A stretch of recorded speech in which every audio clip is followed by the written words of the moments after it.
오늘의 말씀은 시편 48편 말씀입니다. 여러분들의 말씀을 한번 쭉 살펴보면 아시겠지만 오늘의 말씀, 시편 48편의 말씀은 하나님의 놀라운 영광과 그분의 크신 권능과 그분의 힘을 노래하는 전형적인 시편의 모습을 가지고 있습니다.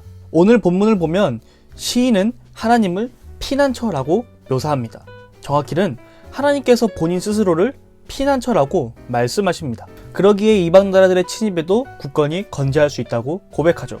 하나님의 능력으로 이방 나라를 물리친 이스라엘, 하나님의 권능으로 구원을 받은 이스라엘은 자신들의 요새가 되시고 피난처가 되신 하나님을 찬양합니다. 성전에 모여서 구원의 즐거움을 누리면서 그분의 인자하심과 그분의 자비를 묵상하며 기쁘게 노래하죠. 하루하루 우리에게 주어진 삶을 살다 보면 어느 순간 내 눈앞에 엄청나게 큰 문제가 닥쳐오기도 합니다. 그것이 돈과 관련된 문제일 수도 있고 건강, 아니면 또 인간관계에 대한 부분일 수도 있습니다. 이러한 어려움이 찾아올 때 우리는 보통 나 스스로의 힘으로 그것을 해결하려고 합니다. 저부터도 그럽니다. 제게 어떤 어려움이나 문제가 닥쳐오게 되면 하나님을 의지하기보다는 제가 생각하는 어떤 그런 생각이나 아니면 저의 경험을 토대로 이 문제를 해결하고자 하는 그런 모습을 보입니다.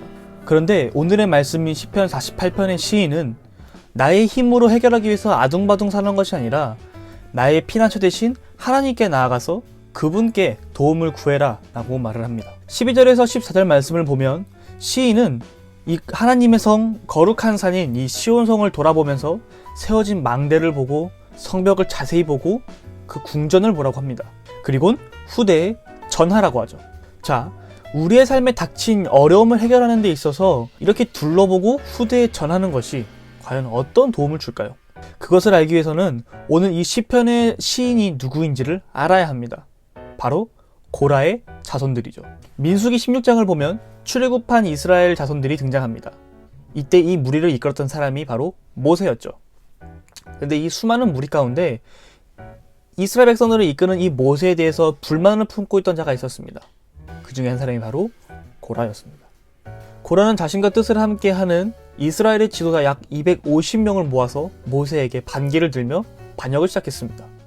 이에 하나님께서는 매우 심하게 노하셨고 이 고라를 포함한 가장 핵심 리더들은 땅이 입을 벌려 그들을 삼켜 수월에 가둬버리셨고 나머지 250명의 리더들은 여호와께로부터 나온 불에 의해서 산채로 불태워졌습니다. 모세에게 반기를 들었다가 실패한 이 고라의 가족들, 이 남은 가족들은 어떠한 삶을 살았을까요? 아마 수많은 멸시와 무시를 당하면서 손가락질을 당하며 살았을 것입니다. 그들이 어딜 가든 누구를 만나든 감히 고개를 뻣뻣이 들고 다닐 수 없을 정도로 많은 무시를 받으면서 살았을 것입니다. 이렇게 어려운 상황 가운데서 이 고라의 남은 가족들은 또 그의 자손들은 결코 자신들이 닥친 그 어려움 가운데서 포기하지 않고 등을 돌리지 않았습니다.